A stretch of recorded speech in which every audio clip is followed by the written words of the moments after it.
हालत नाहीत. मला इथं दिसला पाहिजे ते आताच्या आता. मी हालत नाहीत ना, मी पण हालत नाहीत, पोरगी बी हालत येत नाहीत. किती दिवस झालं गुन्हा दाखल होऊन? 1.5 महिना झाला. त्या आरोपी इथं आणा आधी, मला डोळ्यामोहर दिसला पाहिजे, त्याशिवाय मी इथनं हालत नाही. मी इथंच बसून राहीन रातभर.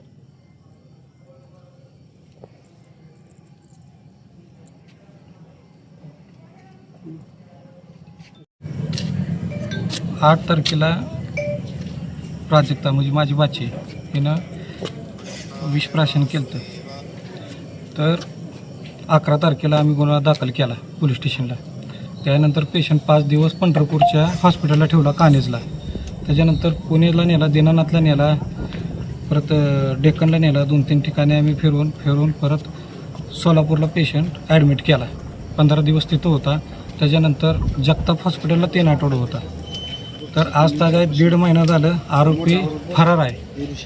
तर अजून आम्हाला कुठंच न्याय भेटलेला नाही आहे.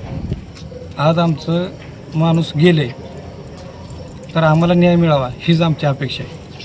ह्याच्यासाठी आम्ही पोलीस स्टेशनला आमचं बाचेला इथं आणून आम्ही बसलो आहे बॉडीपाशी. तर आम्हाला न्याय हवा आहे. त्यांच्याशी काय चर्चा वगैरे झाली आहे का तुमची पोलीस? हो, त्यांचं बोलणं चालू आहे. ते म्हणतात आमचं काम चालू आहे, आमची प्रोसेस चालू आहे. त्यांनी कागद वगैरे डॉक्युमेंट वगैरे सगळे घेतलेले आहे. मृत्यूपूर्व जबाब वगैरे त्यांनी घेतलेले आहेत. पण आरोपीच अजून अटकेत नाही आहे. आमच्या अशी अपेक्षा होती की जोपर्यंत आमची मुलगी जिवंत होती तोपर्यंत आम्हाला न्याय भेटायला पाहिजे होता. पण आरोपीच अटकेत नाही आहे. तपासावर तुम्ही समाधानी आहे का? आम्हाला जसं पाहिजे तसं तपास आमचा झालाच नाही ना आमच्या मनाजवळ.